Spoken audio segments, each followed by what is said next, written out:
Hi, good evening.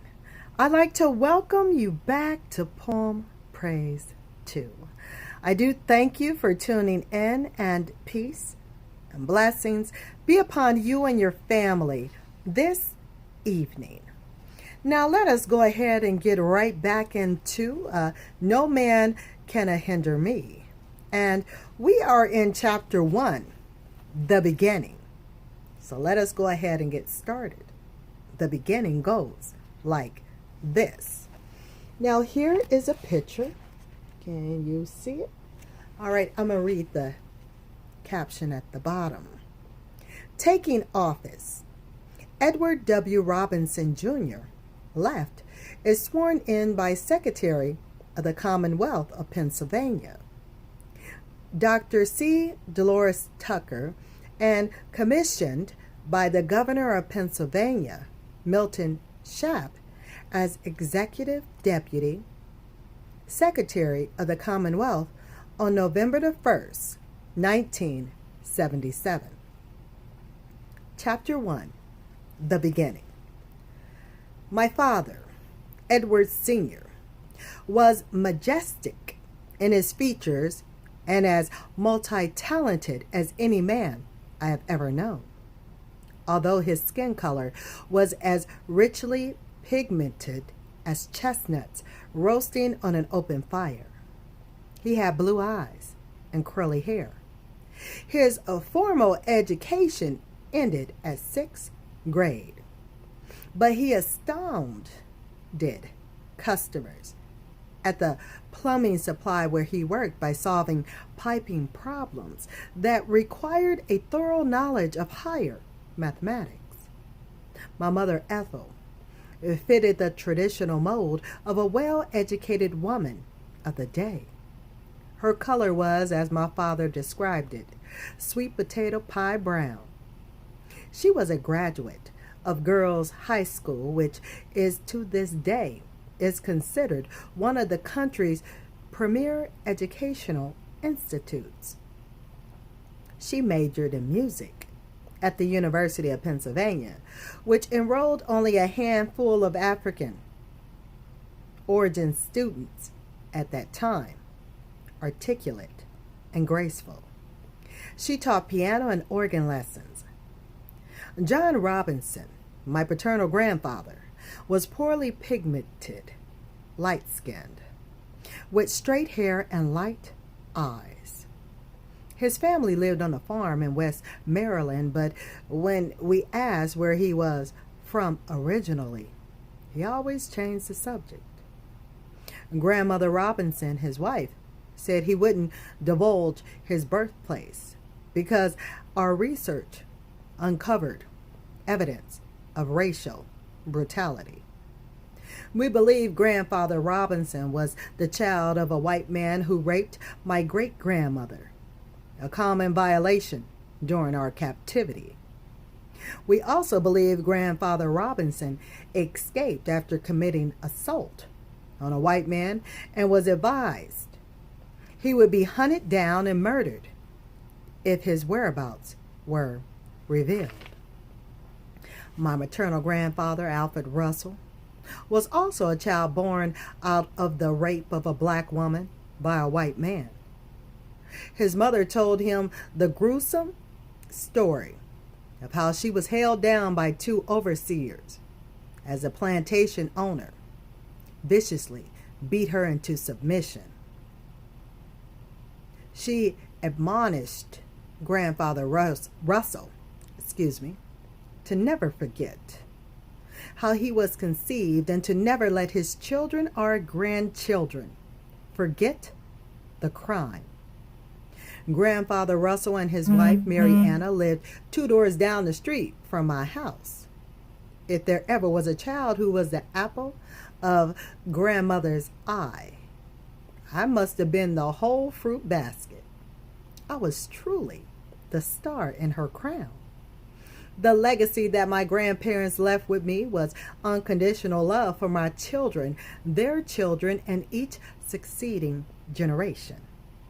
Another legacy gift I received from the Russells was their sensitivity to communities' need. Although their household funds were meager, Mary Anna and Alfred canvassed the neighborhood for food, funds, and other necessities during the holidays for the less fortunate families in the neighborhood. During the summer, Alfred, who made a little money hauling furniture and household goods, frequently loaded neighbors on his small truck for outings in Fairmount Park, several miles from Edwin Street.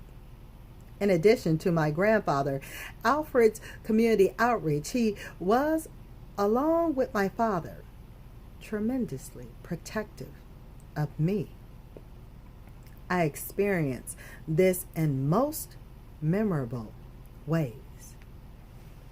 Here's a picture of Edward Robinson Sr. My father, who retired from the huge pipe supply, Hojoka, I'm going to spell it Hajoca, corporation after 40 years, was told by the president, with your knowledge of pipe fitting and your expertise in creating blueprints, we would have made you manager of the whole shop if you were white.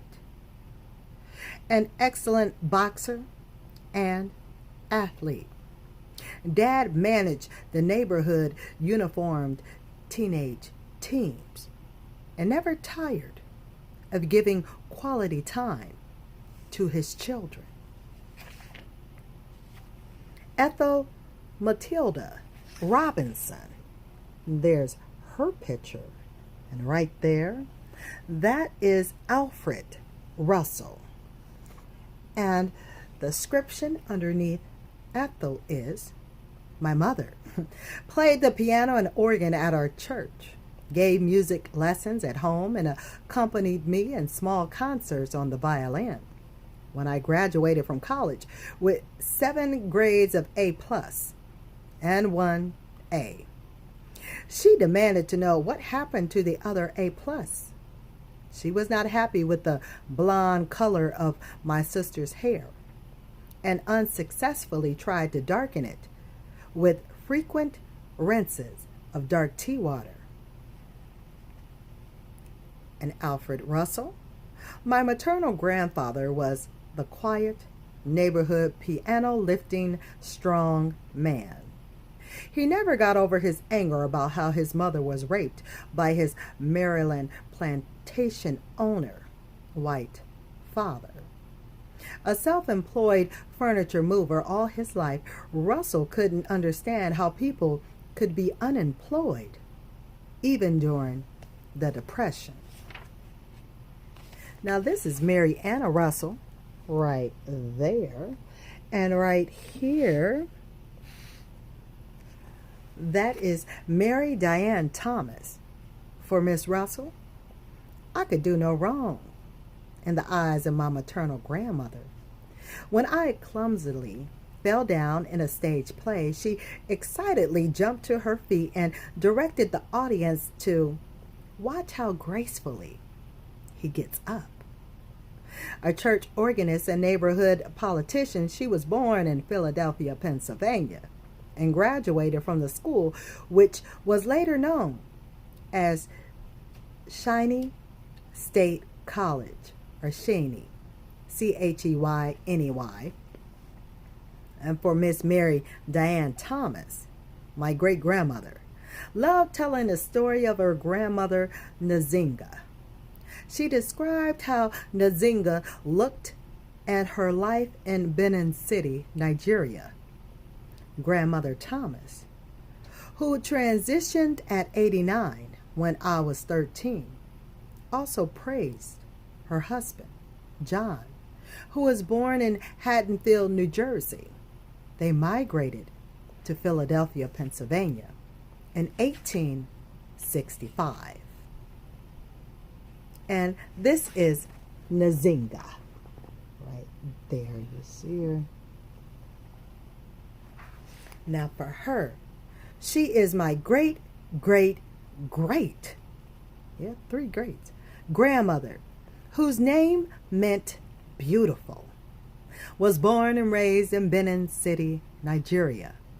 She was married to my great great great grandfather, Konada, which means nobleman, Mawali, a lawyer and sculptor.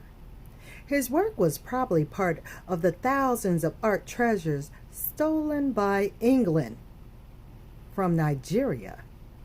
See Treasures of Ancient Nigeria by Ekpo Ayo and Frank Willett, published by Noft, New York, 1980. This artist's rendition, described to me by great-grandmother Mary Diane Thomas, shows Nas Inga's tears of sorrow at being taken by force from her beloved African home. And it has some small scripting up here. And this was a type of ship that took Nas Inga in chains and her baby from her father, Kofi Mawali, to America. And Kofi Mawali, Nadine's father, to whom she tearfully said goodbye forever. She died of a broken heart in Trenton. When we say goodbye, I want to die a little. And right here it says, babies were not taken from their mother's arms in Trenton and other northern parts, as were all babies who landed in the South. So Nas Inga told baby Sarah about her lawyer sculptor father, Kofi, and handed the history down to her daughter, Mary Diane Thomas. Yeah, that was some, you see it? I'm going to just take it a little bit closer, because I read the inscription right here, right there, and right there, and right there, that's the father, and right there, that's the boat, everybody, okay? That does complete chapter 1. So stay tuned to chapter 2, and we're just going to start going through this book, because chapter 2, chapter 3, I'm certainly personally on chapter 8 right now. So I want you and your family to be blessed the rest of this evening, and it be it thy will. I will talk with you soon here on Poem Praise 2 for chapter number 2, and No Man Can A-Hinder Me. So till next time, later y'all.